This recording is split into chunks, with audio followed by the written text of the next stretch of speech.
And then American people కి ధన్యవాదాలు తెలిపాడు. ఈ ట్వీట్ తో ఒకటే స్టేట్మెంట్ గుర్తొస్తుంది, behind every successful man there is a woman.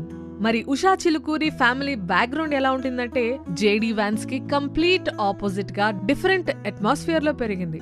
Family values, Hindu tradition and culture ఇవన్నీ పాటించేవారు. ఏపీలోని వెస్ట్ గోదావరి జిల్లాలో ఉన్న వడ్లూరుకు చెందిన వాళ్ళు వీరు. 1986 జనవరి 6న ఉషా చిలుకూరి అమెరికాలో జన్మించారు. చిన్నప్పటి నుండి కూడా స్టడీస్ లో ఎప్పుడు బెస్ట్ గా ఉండేది, కెరీర్ ఓరియంటెడ్ గా ఉండేది. ఇక బుక్స్ చదవడం అనేది ఒక ఎడిక్షన్ తనకి. ఇలా 2 డిఫరెంట్ అట్మాస్ఫియర్స్ లో పెరిగిన వారు, 2 డిఫరెంట్ బ్యాక్గ్రౌండ్స్ ఉన్న వీరిద్దరూ ఒక యూనివర్సిటీ వల్ల కలిశారు. అదెలా అంటే హై స్కూల్ నుంచి డ్రాప్ అవుట్ అయ్యాక ఇరాక్ సైన్యంలో జర్నలిస్ట్ గా జేడీ వాన్స్ చేరాడు. అక్కడ వార్ ఆర్టికల్స్ రాయడం, ఫోటోగ్రఫీ చేయడం లాంటివి అతని వర్క్. ప్యారలల్ గా ఓహియో యూనివర్సిటీలో గ్రాడ్యుయేషన్ కూడా కంప్లీట్ చేశాడు. అప్పట్లోనే రాజకీయ చైతన్యం అతనిలో ఎక్కువగా ఉండేది. ఇక ఉషా చిలుకూరి ఏ